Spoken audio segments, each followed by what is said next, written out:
There's a tension I keep noticing in higher education. And once you see it, it's hard to unsee.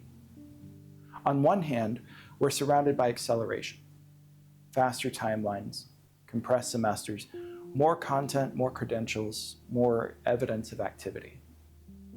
On the other hand, we still say we care about formation, about judgment, about thinking that holds up when the conditions change.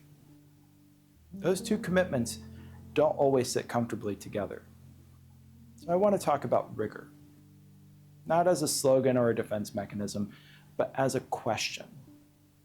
Not whether rigor matters, but what it asks of learners and what it quietly asks of us. Because rigor is not rigor mortis. It's not stiffness, it's not immobility, and it's certainly not intellectual survival of the fittest. But in accelerated cultures, it can start to look that way. So let me start with what rigor is not. Rigor is not volume. More pages, more posts, more problems, more pressure. Rigor is not endurance, seeing who can last the longest under strain without complaint. Rigor is not compliance, following instructions precisely on time with the correct formatting and calling that learning. And rigor is not performance, looking fluent, confident, and fast, especially when understanding is still shallow. What's tricky is that all of these things can feel rigorous. They are measurable. They create visible effort. They reward speed and certainty, but they don't necessarily require sustained thinking. When I think about rigor more carefully, I come back to a quieter definition. Rigor is respect for thinking.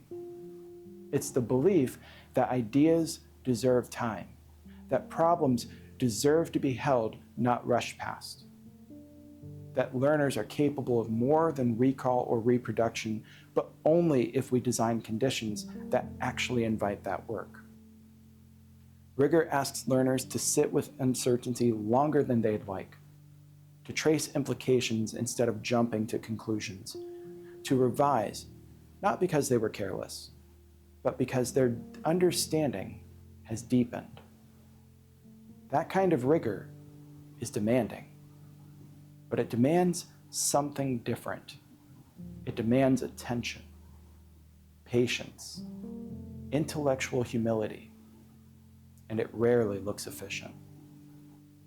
This is where acceleration enters the picture, not as a villain, but as a pressure. Acceleration rewards motion, throughput, and visible productivity. Under those conditions, rigor can slowly shift its meaning. Depth becomes delay. Confusion becomes failure. Thinking becomes something you do after the real work is done, if there's time, and often there isn't.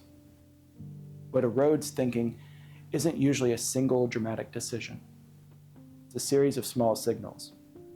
Signals that say faster is better, that certainty is safer than exploration, that covering material matters more than encountering ideas. None of these signals are malicious. Most of them are understandable responses to constraint. But together, they teach learners something, whether we intend it or not. They teach learners that rigor means keeping up, that success means not slowing down the system, that good thinking is invisible unless it produces immediate output.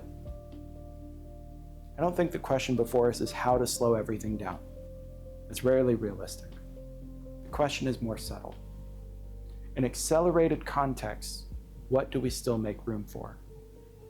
Do our designs allow learners to wrestle with ideas without being penalized for the time that wrestling takes? Do they invite revision as a sign of learning rather than a mark of deficiency? Do they communicate that thinking itself is valued, even when it's messy? Rigor, at its best, is not about hardness. It's about honesty. Honesty about what thinking actually requires, the time it takes to form judgment, the difference between activity and understanding, and perhaps honesty about the signals we send when speed becomes our dominant value.